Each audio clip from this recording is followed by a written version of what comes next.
So, wow, Brexit this week. My God, it's kind of like reading a murder mystery where every second or third page of the book has just been torn out. So you're left guessing and not really knowing what's happening, and trying to unravel this whole thing it's been taxing, to say the least. So, as it stands, we are leaving next Friday with a no deal. Unless members of Parliament vote to take no deal off the table, in which case we've got to the 22nd of March. The extension is not the full amount that Theresa May wanted, because if we stayed longer than that, we would probably have to take part in the European elections.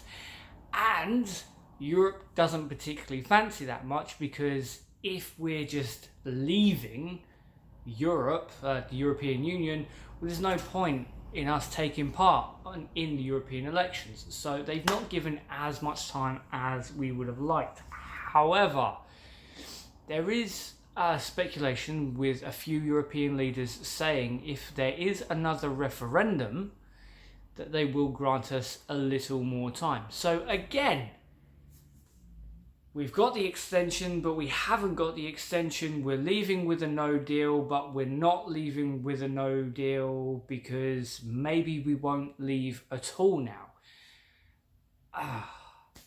This has actually been one of the few times I've sat back and thought, well, maybe we won't actually leave the European Union. And for me personally, I think that's a good thing. I do. I think leaving the EU is self-sabotage. We are chopping off our legs just to spite our toe. Most of the reasons why people want to leave the EU have been proven just not to be right. The EU do not tell us what to do. They don't lay down the rules. They don't control us. We have control of our borders. We have chosen to extend the free man movement to a number of European countries.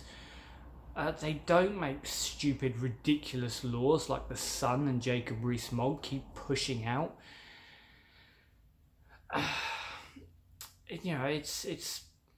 But I don't want to just have our government turn around and say, no, it's not happening. I think if you're wrong about something, or if you misunderstand something or anything like that, it should be explained why in that particular instance, why you're wrong. Which is why over the course of the year, I've said many times why Europe is not the big bad. It's not perfect by any stretch of the imagination, but 9 out of 10 lies are still 9 out of 10 lies. It doesn't matter how often they are repeated or how much they are believed. They're still a lie. So we're in the situation where nobody knows what the hell is happening. Theresa May has attacked her MPs.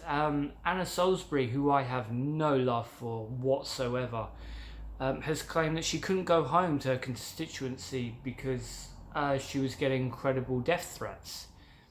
A member of Labour was assaulted as he was walking down the streets, I believe as he either left or as he was going into Parliament.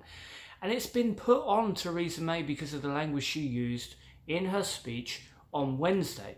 Words matter. The type of words that we use matter.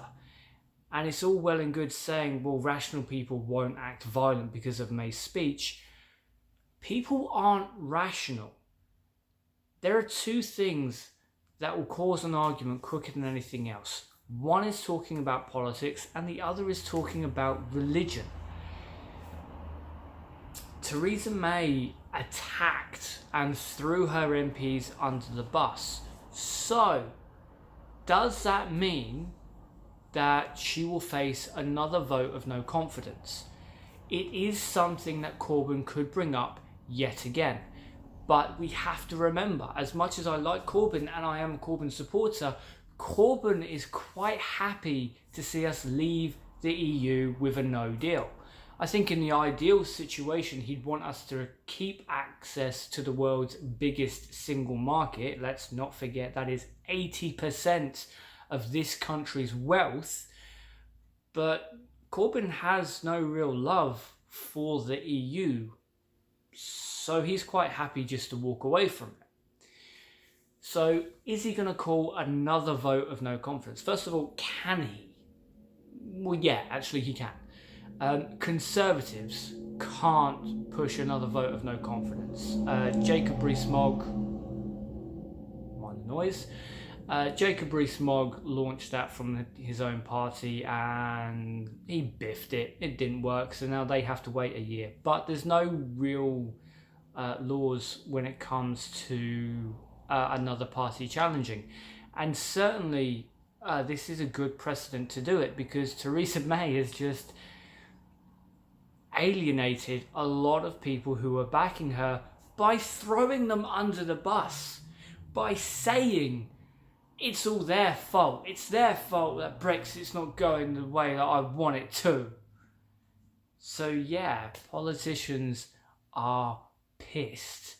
And just quickly on this little speech, Theresa May said that people are fed up with Brexit.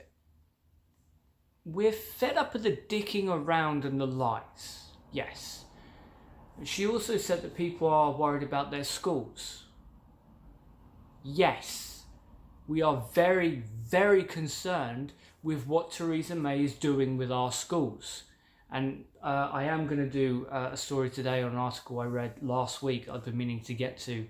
Again, Theresa May cutting funding for schools and what it means.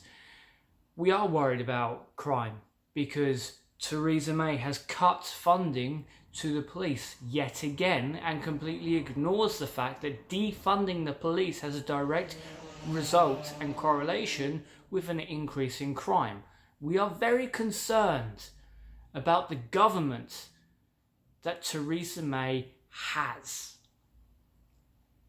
So Theresa May, as I said on Twitter, do not speak for me.